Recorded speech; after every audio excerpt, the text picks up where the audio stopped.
이번 주 이제 화요일에는 제가 성탄 감사 예배를 드리게 되겠습니다. 아기 예수로 오신 주님의 은혜를 감사하며 또 축하하는 시간이 되는 것이죠. 이 성탄절 예배 때에는 우리가 예배도 드리고 또 2부 순서로는 주일학교 학생들의 발표가 있습니다. 그래서 찬양과 율도 성극이 있으니까요. 우리 부모님들 또 주변의 이웃들 많이 초청하셔서 성탄 예배에 큰 축제 잔치가 되어지기를 원합니다. 우리 성도들이 성탄절 예배에 오셔서 하나님 경험을 주시는 시간 되어지기를 원하는데, 이 성탄절은 바로 예수님께서 베들레헴에서 아기 예수로 탄생한 것을 기억하는 날이 아니겠습니까? 근데 그 베들레헴에 탄생하신 아기 예수님을 이제 축하하며 경배드리기 위해서 동방으로부터 동방 박사들이 왔다는 내용이 오늘 성경에 기록이 되어지고 있죠. 그래서 오늘 말씀은 동방에서 온 박사들이라는 제목을 가지고 하나님의 말씀을 생각해 보고자 하는 것입니다. 동방에 있는 박사들은 별을 보고 예루살렘 유다 땅으로 찾아오게 되었습니다. 동방 박사들에 대한 설화들이 많이 있습니다. 멕시코도 보니까 동방 박사에 대한 있어가지고 아이들 장난감도 사주고 그런 날이 있더라고요. 그런데 이 동방 박사가 온 그 설화에 대해 보면 동방 박사는 아마도 페르시아 지역에서 온 사람들일 것이다 라고 하는 이야기가 거의 정설입니다. 그리고 이 동방 박사들은 천문학을 연구하는 정성술사들이다. 그러니까 별을 연구하는 사람들이라는 거죠. 이 사람들이 페르시아에서부터, 그 당시 페르시아는 1월 성신, 이제 해와 달과 별들을 연구하는 그러한 우상 숭배가 있었거든요. 그러니까 굉장히 사회적인 지위나 실력 있는 사람일 수 있습니다. 이 사람들이 바로 유다 땅 예루살렘까지 찾아오게 되는데, 아니 어떻게 이 사람들이 큰 별에 대한 소식을 기억할 수 있었고 또 유대 땅까지 찾아오는 그런 일이 벌어질 수 있었을까 하는 생각을 해보게 되면, 그 출발과 시작이 바로 성경에서부터 있었다고 하는 것을 우리는 알 수가 있습니다. 이를테면 모세가 이제 출애굽해서 이스라엘 백성들을 광야로 이끌어서 가나안 땅을 향해 가지 않습니까? 그 가나안 땅을 향해 가는 이 스토리들이 민수기에 많이 기록되어지고 있는데, 그 민수기의 내용을 보게 되면 그 민수기 모압 땅을 들어가게 될 때에 모압의 왕 발락이라는 사람이 굉장히 두려워했습니다. 이스라엘 백성들 한 무리 떼가 몰려오고 있는데 이들이 우리 모압 땅을 짓밟고 지나가면 어떻게 하겠나. 그래서 이제 한 사람을 초청을 하죠. 동방에 있는 선지자 한 사람을 초청을 합니다. 그 사람이 바로 발람이라는 사람이었습니다. 그 발람을 통해서 이야기하기를 저 이스라엘 백성들이 우리 모압 땅을 밟고 지나가지 못하도록 그들을 저주하게 해달라. 그래서 그들이 저주를 받아서 이 땅에 오기 전에 그들이 무너질 수 있도록 그래서 도와주면 좋겠다. 뇌물도 주고 회유도 해가면서 애를 써보는데, 근데 발람이 그렇게 하겠노라고 와서 그가 기도하는 가운데 아무래도 하나님이 이스라엘 백성을 저주하라는 말씀을 주시지 않는 거예요. 아니 오히려 이스라엘 백성은 하나님이 택한 축복받는 백성이기 때문에 저주하면 안 돼. 그들을 위해서 오히려 축복해라. 그렇게 말씀을 하셔서 몇 차례나 그 모압 왕 발락에게 가서 저주할 수가 없습니다. 하나님 축복하시라고 하는데 어떻게 저주할 수 있겠습니까? 그런 가운데 이제 그 발람이 그 이스라엘 백성들에 대해서 이야기하는 예언의 말씀이 하나 있습니다. 그것이 바로 민수기 24장 17절에 나오는데 이런 내용입니다. 한 별이 장차 야곱의 집에서 나오게 될 것인데 그 한 홀, 한 규, 그 통치자는 장차 이스라엘에게서 일어날 것이다 라고 하는 이런 예언의 말씀을 선포하게 되어집니다. 그러니까 야곱의 집에서 이스라엘의 집에서 다스리는 통치자, 큰 사람이 태어날 것이다 라는 것이죠. 바로 이러한 이야기가 이제 이스라엘 백성들을 통해서 세계 곳곳으로 퍼져나가게 되는 것입니다. 나중에 북쪽 이스라엘이 아수르에게 망하죠. 남쪽 유다 왕국이 바벨론에게 멸망해서 70년간 바벨론에 가서 포로 생활하지 않습니까? 이스라엘 백성들이 사방으로 퍼지면서 디아스포라가 되죠. 가는 곳곳마다 그들이 소문내는 것은 야곱의 집에서 이스라엘에게서 이 세상을 통치한 통치자가 나타난대. 라고 이야기하는 거죠. 그 통치자가 나타나는 것은 어떤 특별한 별이 나타남으로 말미암아 이루어질 것이래, 이런 소문이 세계로 퍼져나가고 있었던 것이죠. 그러니까 이러한 이야기를 듣고 있었던 페르시아에 있는 점성술사들은 그 말을 마음에 두고 계속 별을 연구하는 것입니다. 별을 연구하는데 이제 큰 별을 그들이 발견하게 되어져서 그들은 이제 황금과 유황과 몰약을 준비해서 찾아오게 되어졌다 하는 그러한 설화가 있는 것입니다. 뿐만 아니라 이런 큰 별이 나타났다고 하는, 특별한 별이 천체에 나타났다고 하는 사실은 과학자들도 이야기를 합니다. 이를테면 독일의 신학자이면서 뛰어난 천문학자 케플러라는 사람이 있었습니다. 물론 이제 과학책에 보게 되면 케플러라는 이름이 자주 나오죠. 그 케플러가 이야기하는 것은 과연 예수님께서 탄생하실 때 천체에는 이상한 현상이 있었는데, 그때 그 이상한 현상, 큰 별, 보통 때 나타나지 않은 큰 빛을 나타내는 별이 있었는데, 그것은 바로 다른 게 아니라 목성과 토성과 화성, 이것이 일직선으로 놓이는 바람에 그 빛이 크게 발하여서 큰 별의 현상을 보게 되어졌던 것이다 라고 그 케플러는 설명을 하고 있었다는 것이죠. 뿐만 아니라 그 이후에도 1572년에도 그런 비슷한 현상이 있었는데, 이제 천체에 큰 빛이 나타나는 그것 때문에 그 당시에 많은 사람들이 이야기하기를, 야, 예수님이 재림하시는 거 아니냐? 천체에 이렇게 큰 특이한 현상이 나타나는 것을 보면 분명히 예수님 죽임하실 때에도 이런 특별한 일이 있었는데, 지금 이 큰 별이 나타나는 것을 보니까 예수님이 재림하실 때 된 것 같아. 그래서 그 당시에 큰 소란이 있었다는 거죠, 세상 역사에. 바로 그것을 이제 덴마크 천문학자 브레아가 설명을 하고 있는 것을 볼 수가 있습니다. 그런데 바로 이런 내용을 볼 때 어떠한 설화나 또 어떠한 과학자들이 이야기하는 천체의 변동사항을 이야기하게 되어지면, 예수님을 안 믿는 사람들은 정말 과학자들이 그런 얘기를 했단 말이야? 한번 관심이 가는데 그런 생각을 해볼 수가 있겠습니다. 그런데 사실은 과학자들이 이야기했기 때문에 그것이 중요한 것이라기보다는 우리 믿는 성도들에게 있어서는 성경이 이야기하니까, 성경이 예수님이 탄생하셨다고 이야기를 하고 베들레헴에 탄생하셨다는 얘기를 하고 또 예수님께서 해주셨던 이야기를 하기 때문에 우리는 믿는 것이고, 또 예수님의 말씀을 순종하며 살아가게 되어지면 이 세상에서 가치 있는 인생을 살고 하나님의 뜻대로 살아서 하나님 나라를 할 수 있다, 이런 내용을 설명하는 것, 이것이 성경에서 이야기했으니까 믿는 사람들이 바로 성도들입니다. 신앙이 믿는 것이죠. 우리는 이 세상에 특별한 어떤 설화, 특별한 기적, 특별한 어떤 현상을 가지고 이야기할 때에 관심을 기울이는 것도 필요하겠지만, 그보다 더 중요한 것은 성경이 과연 어떻게 이야기하느냐. 성경이 이야기하는 것은 진실이고 진리이기 때문에 성경이 이야기하는 것에도 관심을 기울여야 되겠다 하는 것입니다. 오늘 마태복음에서 바로 동방 박사가 베들레헴에서 태어나신 예수 그리스도를 경배하게 되어졌다라고 이야기하니까 우리 그것을 받아들이는 것이고, 그것을 통해서 하나님의 뜻을 찾아보게 되는 것입니다.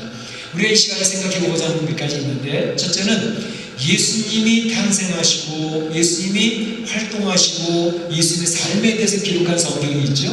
그 성경을 복음서라고 하는데, 그 복음서가 몇 개가 있나요? 복음서는 4개가 있죠. 그래서 사복음서라고 합니다. 그 사복음서가 뭐죠? 마태복음, 마가복음, 누가복음, 요한복음, 이 4 성경책을 사복음서라고 그러는데, 그 사복음서에는 예수님께서 활동하셨던 내용과 예수님의 삶에 대한 내용이 아주 자세하게 기록되어져 있죠. 그런데 이 사복음서 가운데에 2 성경은 예수님의 탄생과 예수님의 유년기의 내용을 기록을 하고 있습니다. 그런데 또 다른 2 성경은 예수님의 탄생과 예수님의 유년기의 생활을 기록하고 있지 않습니다. 왜 그런 차이가 났을까요? 자, 예수님의 탄생에 대해서, 예수님의 유년기의 생활에 대해서 잘 기록하고 있는 성경책은 오늘 우리가 읽었던 마태복음과 또 하나 누가복음입니다. 그런데 바로 예수님의 탄생과 유년기에 대해서 언급하고 있지 않은 사복음서는 또 뭐가 있을까요? 2 성경을 빼면 요한복음과 마가복음에서는 예수님의 탄생, 유년기 생활을 언급하고 있지 왜 이런 차이가 나타날까? 그것은 사복음서를 기록할 때 사복음서를 받는 사람, 이 수신자들이 어떤 사람인가에 대한 것을 염두에 두고 기록을 하였기 때문에 그런 결과가 있는 것입니다. 이를테면 요한복음을 기록한 것은 요한이 요한복음을 기록할 때에 요한이 염두에 두고 쓰고 있었던 것은 바로 이 요한복음을 받는 사람들은 예수님을 믿는 신앙인들을 대상으로 해서 그들을 바라보고 기록했습니다. 그래서 요한복음은 하나님의 아들 되시는 예수님이시다라는 것을 강조하는 내용이 요한복음입니다. 그래서 성도들이 어떻게 예수님을 믿고 어떻게 신앙생활을 해야 될 것인가 라는 것에 대해서 강조하고 포인트를 맞추고 있는 것이죠. 그래서 요한복음은 독수리 복음이라는 별명이 붙어 있습니다. 독수리가 창공을 향하여 힘차게 올라가듯이 성도들이 하나님 나라를 향하여 올라가는, 그런 바라보고 나아가는 성도들의 것을 요청하는 것이 요한복음이죠. 그런가 하면 마가복음은 또 예수님의 탄생과 율령의 생활을 이야기하고 있지 않은데, 마가복음에서 이야기하는 것은 무엇이냐 하면, 마가복음은 어떤 사람을 염두에 두고 쓴 것이냐 하면 로마인들을 염두에 두고 쓴 책입니다. 로마인들은 늘 생각하는 것이 그 사람들은 힘을 강조하는 사람들입니다. 그리고 로마인들은 근면을 강조합니다. 부지런함을 강조하고, 그리고 열심히 일하고 있는 그러한 존재를 강조하는 것이 로마 사람들의 사고방식이었습니다. 그러니까 로마인들을 대상으로 쓸 때에 예수 그리스도는 바로 노예처럼 열심히 부지런히 움직이시고 그리고 섬기는 자로 오셨다라는 것을 강조하는 것이 마가복음입니다. 그러니까 종처럼 오신 예수 그리스도, 종으로 오신 예수 그리스도를 이야기하는 것이 마가복음입니다. 그분은 힘있게 근면하게 열심히 일하셨다. 그래서 곧 즉시로 순종 이런 것들이 많이 나오는 복음서가 마가복음이죠. 마가복음의 또 다른 별명은 송아지 복음 또는 소의 복음이라는 말이 붙어 있는 것이죠. 그래서 예수님께서 노예처럼 열심히 일하셨기 때문에 그 노예를 이야기할 때 노예의 근본을 누가 찾습니까? 노예에 대해서 그의 근본이 무엇인지, 그가 어떻게 자라났는지 별 관심을 보이지 않습니다. 그럴 때 마가복음에서는 예수 어린 시절을 언급하고 있지 않습니다. 그런데 누가복음은 그렇지 않습니다. 누가복음에는 예수님의 탄생과 예수님이 유한 어린 시절 이야기가 잘 나와 있습니다. 누가복음은 누구를 대상으로 해서 썼느냐? 이 누가복음서를 기록할 때의 대상은 헬라인들입니다. 그리스인들입니다. 그리스인들은 사람을 굉장히 중요시합니다. 그래서 사람을 신으로 설명하는 내용이 많이 있죠. 그리스 신화, 거기 사람이 다 신처럼 신격화되어져 있는 이야기들이 많이 나오고 있지 않습니까? 그래서 사람 중에 진짜 사람은 누구냐? 예수 그리스도라는 것입니다. 그래서 사람 중에 가장 중요한 분이 바로 예수 그리스도이기 때문에 이 누가복음에는 예수님은 여인의 몸에서 탄생하셨으니 사람이고, 예수님은 탄생해가지고 자라는 성장기간, 유아기가 있었고 청년기가 있었고 장년기가 있었다. 성장하는 과정을 겪었다. 분명히 예수님은 사람이시다라는 것을 이야기합니다. 예수님은 감정이 아파서 슬퍼하기도 하셨고 눈물을 흘리기도 하셨다. 심지어 식사를 안 하시면 배고파하기도 하셨다라는 것을 이야기하는 것이 그것에 강조돼서 기록이 되어지고 있는 것이죠. 사람 중에 사람은 바로 예수 그리스도다라는 것을 이야기하는 것입니다. 그런가 하면 마태복음에서는 누구를 대상으로 썼느냐 하면 마태복음은 유대인을 대상으로 썼습니다. 유대인들은 메시아를 늘 기다리는 사람들이고 정말로 메시아는 왕을 오신다고 하는 사실을 믿는 사람들이었기 때문에 왕 중에 왕은 예수 그리스도다라는 것을 이야기하고 있습니다. 그래서 마태복음의 별명은 동물 중에 왕은 누구죠? 라이온, 사자. 그래서 사자복음이라고 하는 별명이 붙어있는 게 마태복음입니다. 마태복음에 오게 되면 예수님이 통치자로서의 어떤 권세를 가지고 계셨는가 하는 것을 자세히 설명을 하고 있습니다. 그래서 많은 사람들이 통치자 앞에 머리를 조아린다는 것을 이야기하고 있죠. 특별히 예수님은 유대인들만의 왕이 아니라 이방인들의 왕도 되셔서 전 우주를 다스리시고 이 세상 역사를 다스리시는 통치자가 되신다는 것을 이야기하고 있습니다. 그렇기 때문에 이방인이었던 동방의 박사들이 바로 예수님께 와서 경배하는 그 일이 있게 된다. 그래서 이 마지막 때에 예수님은 모든 사람들의 경배를 받으시는 일이 된다는 사실을 이야기하는 게 마태복음에 나와 있는 것입니다. 그래서 이 사복음서에 예수님 탄생과 기록을 한 마태복음, 이 누가복음은 주목해서 볼 필요가 있다는 것입니다. 그런가 하면 예수님이 탄생하실 때의 시대적인 상황과 배경은 어떠했느냐 하는 것을 생각해 볼 필요가 있는데, 바로 예수님이 탄생할 때에 예수님과 관계되어졌던 이스라엘의 왕들이 3명이 있습니다. 성경을 쭉 사복음서를 보게 되면 계속 헤롯이라고 하는 왕이 나오죠. 그 헤롯이라는 왕이 한 사람이 아닙니다. 예수님이 탄생할 때에는 헤롯 대왕이 있었습니다.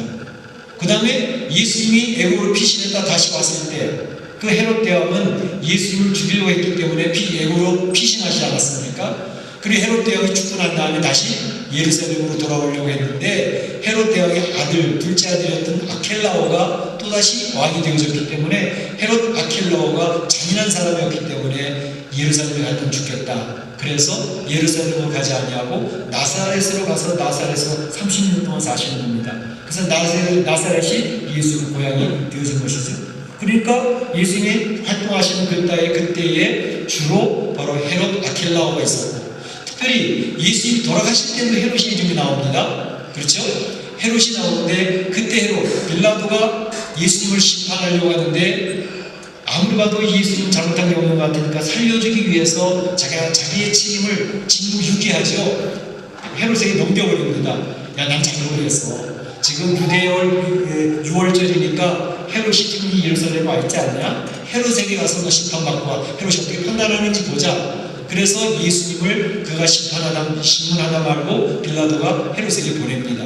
그래서 헤롯에 가서 헤롯이 기뻐라고 예수님의 소문 많이 들었기 때문에 물어보니까 별로 이렇게 호의적이지 않거든요. 그러니까 다시 빌라도에게 그래서 보냈는데, 그때 나왔던 헤롯은 또 다른 헤롯입니다. 그럼 누구냐면 헤롯 안디바라고 하는 사람입니다.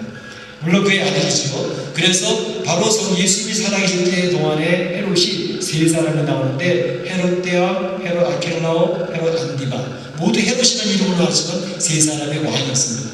그런데 여러분들이 보시는 것처럼 이 헤롯이라는 사람이 유대인이었을까? 유대를 통치하는 사람이니까 당연히 유대인이겠죠? 생각할지 모르지만 헤롯 왕들은 유대인이 아니었습니다. 그래요? 근데 어떻게 유대를 통치했죠? 네. 헤롯 왕은 원래 이두메족이라고 하는 사람들이고, 이 사람들은 에돔 사람들이었고, 이 사람들은 에서의 자손이었습니다.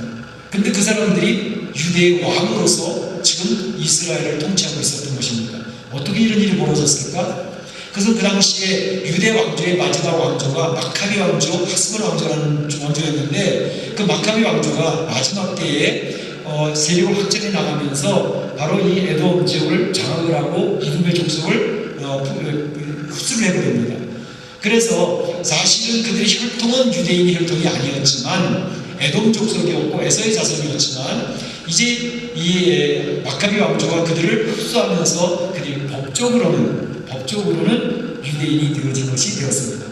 그런데 그때 들어왔을 때 이두메 족속에서 안티파데스라고 하는 이 사람이 굉장히 실력이 있었던 거예요. 그래서 그 마카비 왕조 안에 들어와서 굉장히 중요한 직책을 맡으면서 권력 싸움 가운데에 마카비 왕조, 유대인의 왕조를 무너뜨리고 바로 자기 아들, 둘째 아들을 왕으로 세우는 데 성공을 했습니다. 그래서 그 둘째 왕으로 세운 사람이 헤롯 대왕이 된 것입니다. 그러니까 바로 그 사람들의 후손이 예수님 통치 당시에 이제 통치를 하고 있게 되어졌고, 헤롯 대왕이 되고 난 뒤에 예수님 탄생할 때 있었던 왕이 헤롯 대왕이거든요. 근데 이 사람이 BC 30년에서부터 출발해가지고 AD 14년까지 통치를 하게 되는데, 이 사람이 유대인의 왕이 되고 난 다음에 유대인들이 환심을 얻기 위해서 했던 굉장히 중요한 사업이 하나 있었습니다. 그 사업이 뭐냐면, 유대인들은 성전을 중시하잖아. 그러니까 성전을 지어야 되겠다. 그래서 헤롯 성전을 짓게 되는 것입니다. 헤롯 성전을 짓게 되는 것이 헤롯 대왕이 즉위하기 시작하면서 10년 뒤 BC 20년부터 시작을 해가지고 AD 63년까지 83년 동안 헤롯 성전을 짓는 겁니다. 그러니까 예수님 당시에 성전을 계속 짓고 있었어요. 그래서 예수님의 제자들이 보세요, 성전이 얼마나 잘 지어지고 있습니까? 그렇게 감탄을 얘기하는 그 예수님이 말씀하시는 것이, 얘들아, 저 헤롯 성전 돌 위에 돌 하나도 남지 아니하고 다 무너질 터이니 너희들은 이 성전이 무너질 때를 위해서 준비하고 기도해라. 이렇게 얘기를 하시는 거죠. 그러니까 예수 이 새로 성전이 완성된 게 AD 63년이거든요. 예루살렘이 멸망하는 게 언제죠? 로마의 디도장이 들어와서 이 이스라엘을 파괴시킨 게 AD 70년입니다.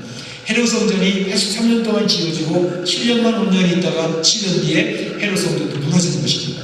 바로 이런 배경이 있을 때에 헤롯 대왕은 굉장히 잔인한 왕이었습니다. 오늘 본문에도 보게 되면 유대인이 왕으로 나타났다고 하니까 헤롯 대왕은 굉장히 긴장이 되는 거예요. 아니, 나는 유대인 출신도 아닌데 에돔 족속으로서 유대를 통치하고 있는데 진짜 유대인의 왕이 나타난다고 내 자리가 위험하잖아. 정적이잖아요. 그러니까 제거를 시켜야 되잖아요.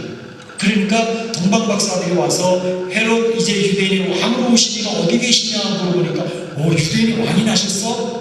그러면 나도 경배를 해야 되는데 너희들이 유대인의 왕으로 나시는 만난다고 하면 그분에게 가서 나도 경배할 수 있도록 나한테 알려줘라. 이렇게 얘기를 합니다. 자, 그 말이 진실일까요? 거짓일까요? 거짓이죠. 자기는 지금 유대를 통치하는 왕으로 있지만 진짜 유대인의 왕이 나타나면 자기 자신이 불안하는 걸 알기 때문에 유대인의 왕이 나타나면 그를 제거할 생각을 가지고 이야기를 하고 있는 것입니다. 그래서 동방박사들이 이야기해주지 않고 그냥 가버렸잖아요. 그러니까 알 수 없으니까 2살 이하의 아이들은 그 당시에 싹 다 죽여버렸습니다. 그래 얼마나 잔인한 사람입니까? 이걸 보면서 참 이 헤롯 왕이 그 당시에 정치를 가지고 이 세상을 하려고 그랬고 사실은 그 당시에 로마의 황제는 가이사 아구스도입니다. 이 가이사 아구스도는 누구냐면 로마의 초대 황제로 즉위한 사람입니다. 그 당시에 줄리어스 시저를 죽였던 블루투스를 죽여버리고 그리고 클레오파트라의 연인이었던 안티오쿠스를 죽여버리고 그리고 3대 정치를 맞추면서 그가 즉위를 해서 로마 제국을 이제 세우면서 나름 굉장히 로마를 부흥시켰던 왕입니다. 우리 성경에는 가이사 아구스도라고 나와 있지만 원래는 가이사 아우구스투스고 또 다른 말로는 세계사에는 옥타비아스로 이렇게 되어져 있습니다. 이 사람이 왕이 즉위하면서 로마를 굉장히 큰 나라로 만들었는데 먼저는 도로를 확장을 했죠. 그래서 당시에 세계의 모든 길은 로마로 통한다라는 말이 그래서 생긴 겁니다. 로마를 중심해서 모든 길을 다 세워놨습니다. 그러고 난 다음에 했던 산업을 번영시키고 특별히 이 아우구스토가 했던 것은 평화의 시대를 만들자. 평화의 시대를 만들기 위해서 굉장히 애를 썼습니다. 그러니까 평화의 시대에 바로 이 아우구스토스가 애를 썼지만 사실 겉으로는 평화스러운 것 같은데 그 안에는 권력 싸움이 대단했거든요. 이 평화의 시대를 위한 팍스 로마가 이걸 얘기할 때에 평화의 시대를 추구했지만 실제로 평화를 위해서 오셨던 분은 예수 그리스도라는 것이죠. 예수 평화의 시대를 추구하는 로마의 배경 속에서 진정한 평화의 왕으로 오신 분은 예수 그리스도라는 것을 잘 대비해주고 있고 또 한 가지는 이 헤롯이 했던 것처럼 헤롯이 이제 잔인하게 통치를 하고 있는데 세상 사람들은 착각하는 게 좋은 대통령이 태어나고 좋은 왕이 세워지면 나라가 편안하고 평화의 나라가 올 줄로 생각합니다. 절대 그렇지 않습니다. 세상의 정치 권력을 가지고서는 세상을 평화롭게 만들 수가 없습니다. 정적을 제거해야 되고 자기 권력을 유지해야 되기 때문에 거기 피리린내 나는 권력 다툼과 싸움이 늘 있는 것이죠. 바로 이 세상의 평화, 진정한 평화는 예수 그리스도로 말미암아 이루어진다는 사실을 성경은 선언하고 있다는 사실을 기억을 하고 예수님 안에서 우리는 주의 평화를 누려야 된다 하는 것입니다. 그러면 마무리로 이제 이 예수님 오신 탄생의 그 의미는 도대체 무엇일까라는 생각을 해보게 됩니다. 아기 예수로 오신 예수님, 참으로 영광을 받으실 그 예수님, 이 세상의 평화의 왕으로 오신 예수님, 그 예수님이 왜 하나님이신데 왜 육신을 입고 이 땅에 오셨을까? 왜 육신을 입으셔야 됐을까요? 왜 아기 예수로 오셨어야 됐을까요? 바로 그 예수님은 우리 죄인들의 죄를 해결해 주기 위해서 십자가에 죽으시는 제물이 되셔야만 됐습니다. 어린 양이 되어서 피를 흘리고 죽는 제물이 되어야만 됐기 때문에 하나님이 죽으실 수 없잖아요. 영이 죽을 수는 없잖아요. 죽기 위해서는 육신의 몸을 입으셔야만 죽을 수가 있었던 것입니다. 육신의 몸을 입었다고 하는 사실은 이 세상의 육체로 살아가는 세상 사람들이 무엇 때문에 고민을 하고 무엇 때문에 힘들어하는지 어떤 관계 속에서 무엇 때문에 사람들이 다투고 실망하고 좌절하고 낙심하는지 그것들을 실제로 예수님이 체험하시면서 육신이 있는 몸으로서 배고프고 굶주린 것도 체험하시고 관계에서 깨어지는 모습 속에서 힘들어하시고 체험하시고 그 죄인들을 그 신음하는 자에서 일으켜 세우기 위해서 십자가의 제물에게 나가셨던 것입니다. 그러니까 죽기 위해서 육신의 몸을 입고 오신 것입니다. 이것이 중요한 의미가 있다라고 하는 사실입니다. 근데 동방 박사들이 와서 바로 예수님을 경배하게 되는데 동방 박사들이 얼마나 귀한 일을 했습니까? 중요한 일을 했는데 동방 박사들이 착각하는 거 있었죠. 별을 보고 따라서 계속 갔으면 베들레헴까지 갔을 터인데 동방 박사들이 별을 따라오다가 유대 땅에 와서 자기 생각이 들었어요. 무슨 생각이 들었냐면 야 유대인의 왕으로 오실 만한 분이면 분명히 예루살렘에 오실 거 아니냐. 유대의 수도이고 사람이 많고 궁궐이 있는 이 예루살렘에 오실 거야 라고 하다가 별이 있다는 걸 놓쳐버렸어요. 그래서 예루살렘에서 유대인으로 왕으로 오신 분이 어디 계시냐 그거를 찾는 거예요. 그러다가 바로 헤롯 왕에 의해서 예수님이 죽임을 당할 뻔한 거죠. 이 사람들이 내 생각이 들면 착각해가지고 하나님의 일을 그르치게 되는 경우들이 많이 있습니다. 그래서 하나님의 일은 하나님이 인도하신 대로 따라가는 게 제일 확실합니다. 그렇지 않으면 이 동방 박사들처럼 별을 따라오면 끝까지 따라가면 베들레헴까지 갈 텐데 자기들의 생각으로 예루살렘에 오셨겠지. 그리고 예루살렘을 찾다가 헤롯 대왕에 의해서 죽임을 당할 뻔했습니다. 그런데 그것을 찾는 것을 보면서 이제 헤롯 대왕이 박사들을 부르지 않습니까? 야 대제사장 다 와봐. 그리고 서기관들, 성경을 기록하는 서기관들이 있거든요. 그 서기관 다 와라. 유대인의 왕으로 오신다는데 도대체 어디서 오신 거냐 물어보니까 서기관들이 뭐라 그러죠? 아 그래요? 분명히 메시아가 오시고 유대인의 왕으로 오신다면 그것은 베들레헴일 것입니다. 오늘 성경이 얘기한 것처럼 미가서 5장 2절에 베들레헴은 결코 작은 거울이 아니다. 왜냐하면 유대를 통치하신 왕으로 오신 곳이기 때문에 기록이 되어져 있거든요. 그러니까 서기관이 그렇다면 모르긴 몰라도 베들레헴에 오실 것이 분명합니다. 그래서 그 얘기를 듣고 바로 이 동방 박사들이 알았습니다. 그리고 베들레헴을 가고 딱 나타나니까 그때 별이 또 다시 나타나서 그들을 인도하는 것이죠. 마국간에 말 구유까지 정확하게 인도를 해주었던 것을 볼 수가 있습니다. 자, 이걸 보면서 느끼는 것은 뭐냐면 그 대제사장이나 서기관들은 성경 박사들입니다. 성경을 얼마나 잘 아는지 몰라요. 제사도 잘 드립니다. 속죄제를 드리고 감사제를 드리고 제사를 잘 드리는 종교인들이었습니다. 그런데 왜 그 사람들이 동방박사 메시아가 나타났다고 해서 베들레헴을 가고 있는 동방박사들과 같이 동행하지 않았을까? 그들이 주님을 사모하는 사람이고 메시아를 사모하는 사람 같았으면 당장 나서야 되지 않겠습니까? 안 따라 나셨어요. 그걸 보면서 느끼는 것은 이 신앙은 종교는 참으로 속을 알 수가 없구나. 그래서 종교인과 신앙인이 구별되는 것입니다. 종교인은 뭐냐면 하나님의 이름을 부르고 있어요. 하나님 앞에 예배도 드려요. 그런데 자기 삶하고는 전혀 관계가 없어요. 내 관심은 내가 복받는 게 관심이지 하나님이 어떻게 말씀하시는지는 별로 중요한 게 아니에요. 그건 종교인입니다. 나 때문에 신앙생활을 하는 겁니다. 그러나 신앙인은 그렇지 않습니다. 신앙인은 하나님의 뜻을 중요시합니다. 하나님께서 이 세상을 창조하시고 어떻게 이끌어가시고 어떻게 우리를 인도하시는지를 그걸 중요시하고 그걸 따라가는 거죠. 그러니까 여기서 이 대제사장과 서기관들이 성경의 박사임에도 불구하고 지식적으로만 알고 있었을 뿐 메시아에 대한 열망도 없었고 메시아를 찾아갈 생각도 없었고 그저 내가 제사장으로 서기관으로 내 종교생활을 하면 되는 거였어요. 그건 우리들이 굉장히 도전적입니다. 마지막 예수 재림할 때에도 이런 현상은 동일하게 나타날 것이다. 정말로 내가 예수를 사모하는 사람인지 하나님의 말씀을 중요시 여기는 사람인지 그의 뜻 앞에 내 뜻을 굽힐 수 있는 사람인지 이것을 계속 도전하는 것이 성경의 내용들인 것이죠. 그런데 이 성경 박사들 대제사장과 서기관과는 다르게 동방 박사들은 달랐습니다. 이 사람들은 이방인들 아닙니까? 유대 땅에 살아보지도 않은 사람들입니다. 페르시아 지역에서 그냥 천체 별들을 관측하고 그냥 유대 땅에서 누가 오신다 그랬는데 소문을 듣고 그것을 마음에 믿고 그 별들을 연구하던 사람입니다.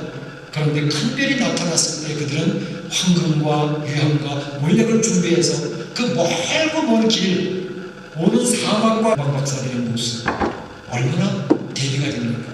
이방인인데도 불구하고 메시아를 만나겠다고 하는 것 때문에 위험을 무릅쓰고 찾아옵니다. 뿐만 아니라 그가 이제 이 마곡간에 왔을 때 또 동방박사의 모습에 비춰지는 그 메시아의 모습은 어땠죠? 메시아가 아주 멋진 모습을 입고 참 기골이 풍채가 좋고 그런 사람이 다 감사해서 그래 내가 유대인의 왕이야 그러면 아마 그 권위에 압도가 됐을지 모르는데 아니 메시아라고 해서 왔는데 보니까 애기예요. 그것도 초라한 집에 있는 마구간이에요. 부유에 누워있는 애기. 아 메시아? 내가 생각했던 기대했던 메시아는 다른데? 에이 이거 아니야 가자 그냥 우리가 착각했네. 그리고 가버릴 수도 있는 상황입니다.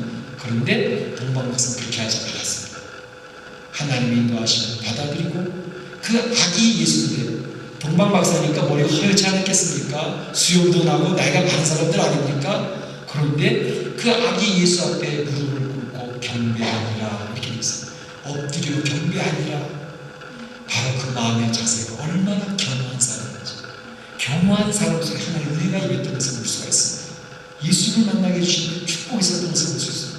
마지막 때도 동일합니다. 우리가 신앙생활 하면서도 마찬가지입니다. 이 세상 살아가면서 겸허한 곳으로 낮은 사람에게 하나님의 은혜가 흘러갑니다. 내가 높아지면 은혜가 쏟아져 버립니다. 하나님의 보이지가 않습니다. 바로 이 동방박사들은 자기의 생각과도 달라고 얼마나 당황스러웠겠습니까? 그런데 그 아기 예수님의 무릎을 꿇고 경배하는 경험이 있어서 한 예수님의 놀라운 역사를 경험할 수가 있었다는 것이죠. 또 한 가지 그들이 예수님을 만나게 될 때 그들이 가졌던 건 뭐죠? 황금과 유황과 몰약 그들의 귀한 재물들을 예수님 앞에 드리는 것입니다. 이게 어떻게 쓰여졌죠? 예수님이 헤롯 대왕의 그 살인 명령을 듣고 피신하고 피신하는데 굉장히 중요한 종잣돈이 되어졌습니다. 그것이 없었더라면 외국 가서 뭘 먹고 살아요? 거지처럼 살 수밖에 없잖아요. 그런데 동방박사가 제공한 황금과 유황과 몰약 그 귀중한 귀중품이 예수님이 피해서 살 수 있는 귀한 것을 뒷받침하게 되어졌다는 것입니다. 오늘날에도 동일해요. 하나님의 나라를 세워나가는 사람, 주님의 교회를 이끌어주시 주님의 교회를 세워나가는 그 사람들, 하나님의 택한 사람들이 있습니다. 하나님께서 그들을 통해서 하나님의 교회를 세워나가고 하나님의 나라를 세워나가는 그 역사는 오늘날에도 동일하게 이루어져 가고 있습니다. 우리 사랑 성도들이 그런 사람들이 되어주면 좋겠습니다. 동방박사처럼 주님의 오심을 맞이하고 그래서 하나님의 놀라운 은혜를 체험하고 하나님 앞에 쓰임받는 우리 동방박사들처럼 다 되시기를 주의 이름으로 축복합니다. 축원합니다. 기도하겠습니다.